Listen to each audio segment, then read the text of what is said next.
Salam sahabat kabar yang dikasihi Tuhan, senang sekali kita bisa bertemu kembali.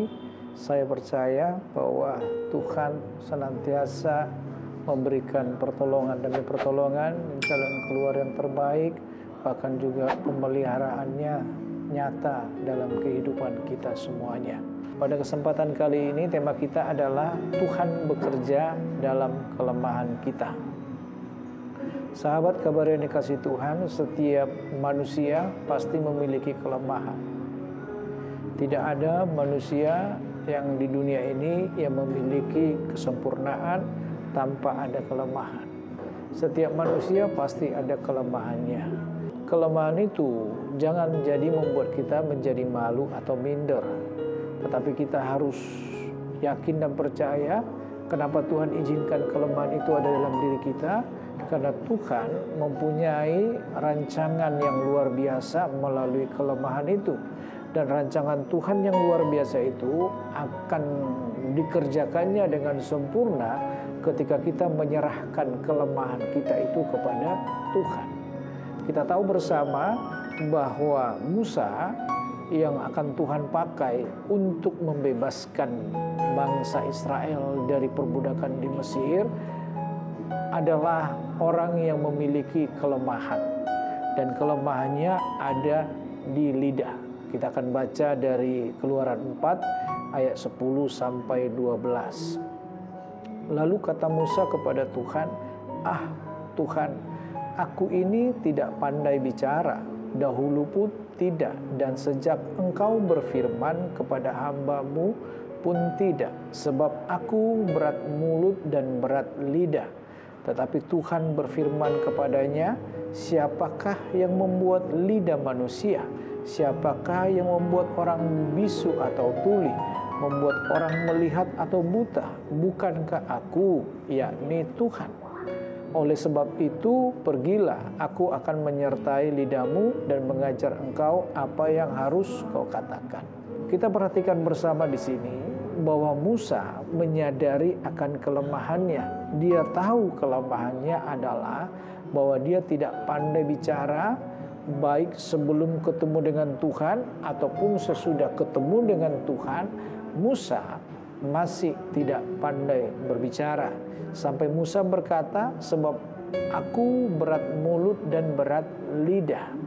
Jadi dengan kata lain, Musa itu tidak fasih atau tidak cakap dalam berbicara.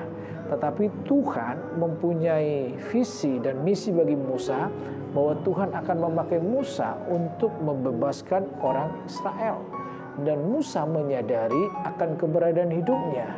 Bagaimana mungkin itu bisa akan terjadi sedangkan dia tidak fasih dalam berbicara? Meskipun Tuhan sudah berkata kepada Musa di dalam ayat 11, tetapi Tuhan berfirman kepadanya, "Siapakah yang membuat lidah manusia? Siapakah yang membuat orang bisu atau tuli? Membuat orang melihat atau buta? Bukankah aku, yakni Tuhan?" Di dalam ayat 12, "Oleh sebab itu, pergilah, aku akan menyertai lidahmu dan mengajar engkau apa yang harus kau katakan." Meskipun Tuhan sudah menjelaskan kepada Musa dan Tuhan sudah menjelaskan siapa dirinya, bahwa Tuhanlah yang menciptakan lidah itu dan Tuhanlah yang akan menyertai lidahnya dan Tuhanlah akan memampukan Musa untuk bisa berbicara secara fasih. Tetapi Musa tetap pada pendiriannya bahwa dia tidak fasih berbicara. Di sini kita bisa melihat keberadaan Musa. Dia sadari bahwa dia nggak fasih berbicara, dia nggak fasih lidah, sehingga dia berkata dalam ayat 13, "Tetapi Musa berkata, ah Tuhan, utuslah kiranya siapa saja yang patut kau utus." Kalau kita mengamati, kita lihat di sini dengan seksama, sebenarnya hal yang dibuat Musa ini semakin memperjelas siapa dirinya, keberadaan hidupnya, kelemahannya semakin jelas kelihatan. Dan kelemahan-kelemahan ini membuat Musa memiliki rasa takut dalam dirinya, ketidakberanian untuk melakukan apa yang Tuhan mau kerjakan. Dan oleh karena Musa tetap memiliki pendirian seperti itu, maka akhirnya Tuhan sempat murka kepada Musa. Dikatakan dalam 14, maka bangkitlah murka Tuhan terhadap Musa dan ia berfirman, bukankah di situ Harun orang Lewi itu kakakmu? Aku tahu bahwa ia pandai bicara. Lagi pula ia telah berangkat menjumpai engkau, dan apabila ia melihat engkau, ia akan bersukacita dalam hatinya. Ayat 15, maka engkau harus berbicara kepadanya dan menaruh perkataan itu ke dalam mulutnya. Aku akan menyertai lidahmu dan lidahnya dan mengajarkan kepada kamu apa yang harus kamu lakukan. Ia harus berbicara bagimu kepada bangsa itu.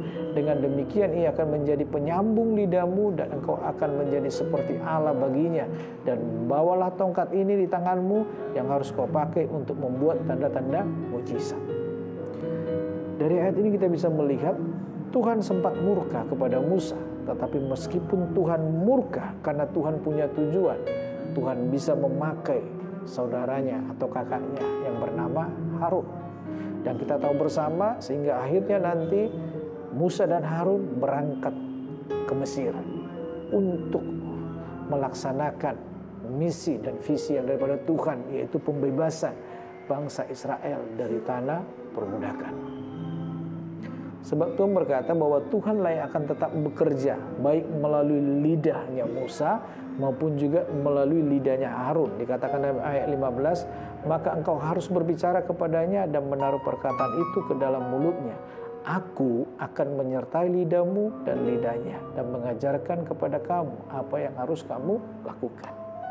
Tetap Tuhan yang bekerja melalui lidah Musa dan juga lidah Harun. Sahabat kabar yang dikasih Tuhan, di sini perlu kita memahami bersama bahwa di dalam kelemahan Musa, Tuhan tetap bekerja. Tuhan tahu bahwa Musa tidak fasih berbicara dan Tuhan memakai kelemahan Musa itu sebagai sarana Tuhan untuk membebaskan bangsa Israel dari perbudakan.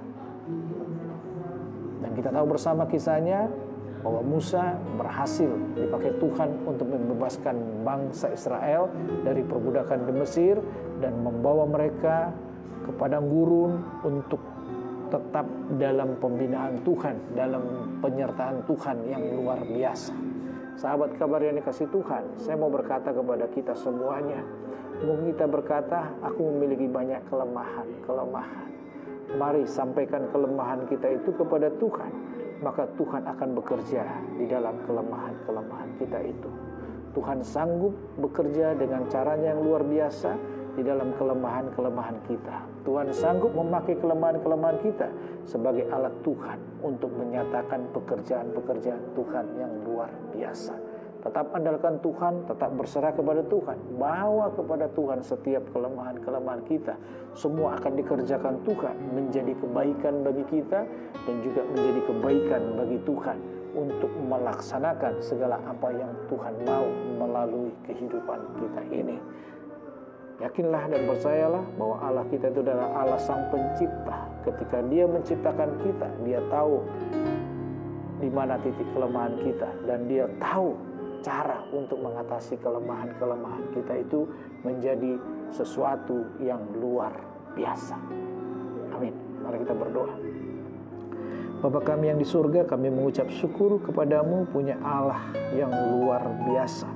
Tuhan, Engkau mengetahui segala kelemahan kami. Saat ini Tuhan, kami yang mendengarkan renungan ini, kami datang kepadamu menyerahkan kelemahan kami supaya Tuhan kerjakan menjadi kekuatan bagi kami, kebaikan bagi kami, dan Tuhan pakai untuk alat kemuliaan Tuhan, untuk memenangkan banyak jiwa dan untuk melakukan apa yang Tuhan mau. Kami serahkan semuanya kepadamu Tuhan, sebab kami rindu melalui kelemahan yang ada dalam diri kami ini, nama Tuhan tetap dipermuliakan. Terima kasih Bapa, biar Engkau menolong kami dan memberikan kekuatan bagi kami untuk bangkit dari segala kelemahan kami, sebab kami masih punya Tuhan yang luar biasa, yang senantiasa menyertai kami dan bekerja di dalam kelemahan kami, membuat kami menjadi kuat dan luar biasa. Terima kasih Bapa, dalam nama Tuhan Yesus kami berdoa, haleluya, amin.